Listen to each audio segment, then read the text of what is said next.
27 Δεκεμβρίου 2008 το Ισραήλ εξαπολύει την καταστροφικότερη μέχρι σήμερα επίθεση κατά των Παλαιστινίων. 22 ημέρες σφυροκοπεί τη λωρίδα της Γάζας για να τιμωρήσει τη Χαμάς που εκτοξεύει αυτοσχέδιες ρουκέτες στο έδαφος του. Το φωνικό αποτέλεσμα προδιαγεγραμμένο, η άνηση μάχη προφανής, αλλά ο πραγματικός χαρακτήρας της επίθεσης αποτυπώθηκε μέσα από την εικόνα αυτού του πολέμου.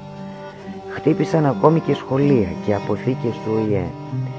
Σε μία πόλη προσφύγων, ετούτος ο πόλεμος, πρόσθεσε 50.000 υπό την προστασία του ΟΗΕ και άλλες 50.000 που κατέφυγαν σε συγγενικές οικογένειες. This is the only family here, the Christian family in this area, and we are in a good relation, in a good like family. Στη συνοικίαση Χραντουάν το μοναδικό χριστιανικό σπίτι βομβαρδίστηκε 2 φορές.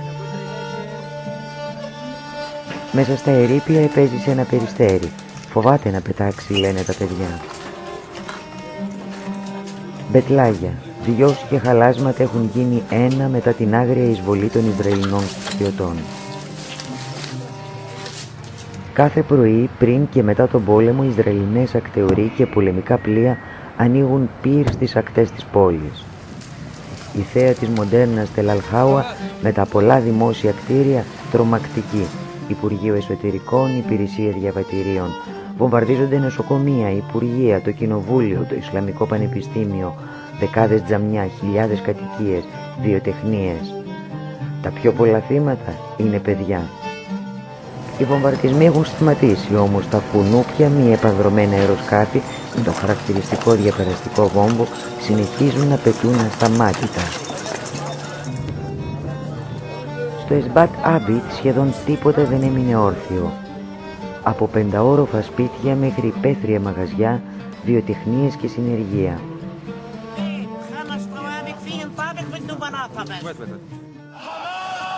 18 Ιανουαρίου, πρώτη ημέρα της εκεχηρίας. Η Χαμάς και άλλες παλαιστινιακές οργανώσεις δηλώνουν παρόν. Η Χαμάς είναι εδώ και η Κασάμ είναι εδώ, η στρατιωτική πτέρυγα της οργάνωσης.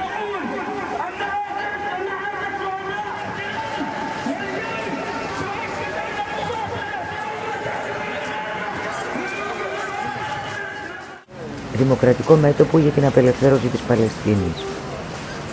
Είμαστε έτοιμοι για τον επόμενο πόλεμο που θα επιχειρήσει το Ισραήλ.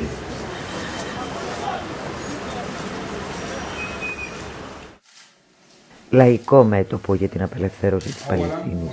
Οι μαχητές μας έδωσαν το παρόν σε αυτόν τον πόλεμο, όλοι μαζί αντισταθήκαμε στον εισβολέα.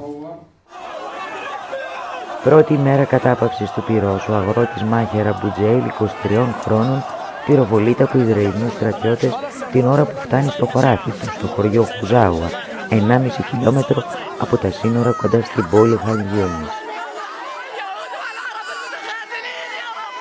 Πού είναι ο κόσμος, πού είναι οι Άραβες όταν μας σκοτώνουν εμάς τους Παλαιστίνιους?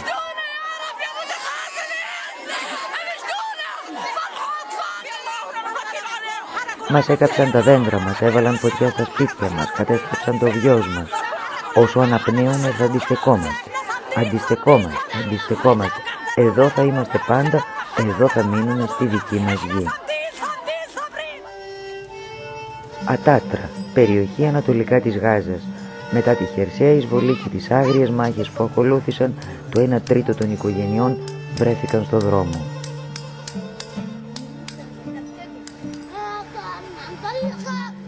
Ανελαίητοι βομβαρδισμοί, χερσαία εισβολή και θαλάσσιος αποκλεισμός της λωρίδας της Γάζας για 22 ημέρες αφήνουν πίσω 1.344 νεκρούς, εκ των οποίων 400 παιδιά, περισσότερους από 5.000 τραυματίες, χιλιάδες γκρεμισμένα κτίρια, πολύ πόνο, οργή και μια νέα γενιά ορκισμένη στο μίσος.